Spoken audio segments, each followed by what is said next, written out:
If you know the SCP Foundation universe, you know some anomalies don't let you go home. SCP-4072 is one of the creepiest. 4072 is a Keter-class maritime anomaly, a white, three-masted sailboat with no crew, no registration, no origin, and no explanation for how it sails itself. It shows up off coasts near major ocean currents, around the world, but never docks. The only way the Foundation tracks it is by the people who wash up on shore after interacting with it. Unlike a normal ship, SCP-4072 operates autonomously, adjusting sails, preparing meals, and performing maintenance, but only when no one is watching. It doesn't talk, isn't confirmed sentient, and yet it always seems to care for anyone aboard. Here's the catch. Time on 4072 doesn't work like normal time. The longer someone stays aboard, the more reality distorts. Passengers experience accelerated aging, cognitive deterioration, hallucinations, and ultimately death if they don't break mentally first. One documented case involves Dr. Cooper Solano and Dr. Gabriel Oswald. Researchers reported missing at sea. The real terror of SCP-4072 isn't just that it's a ghost ship adrift in the Pacific. It's the way it breaks the mind of someone trapped aboard it. Early on, the logs start normal. Cooper Solano and Gabriel Oswald are scientists stranded after a storm. They're scared and hungry, but rational. Solano records routine updates, rationing food, dealing with damage, hoping a search team will show up. But as the days pass, things change.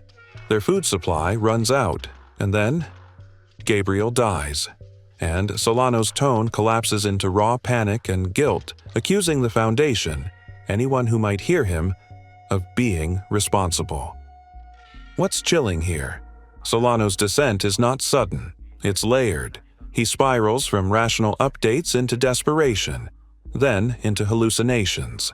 Seeing ships that vanish, hearing voices, doubting his own senses. His logs become less chronological and more like fragments of a shattered mind, losing days, losing meaning. At one point, he even records finding food waiting for him on SCP-4072. Real hot meals, no explanation how they appear. But there's no one else on the ship. No crew, no Gabriel, just Solano. And that's where the dread hits hardest. The hospitality of the anomaly slowly becomes his prison and his torment. As weeks turn into months, Solano tries to stay scientific, mapping stars, calculating drift, but time itself becomes meaningless. He starts carving notes on the cabin walls, only to watch them vanish. He meditates in darkness, trying to stay sane, even as he begins hearing the voices of loved ones who aren't there. Eventually, Solano stops counting days and starts counting decay, of his hope, his memories, and his grip on reality.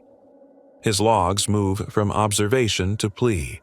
He begs for someone to hear him, for anything to break the isolation.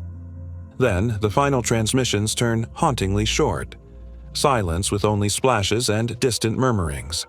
And in the end, Solano washes up alive 32 days later.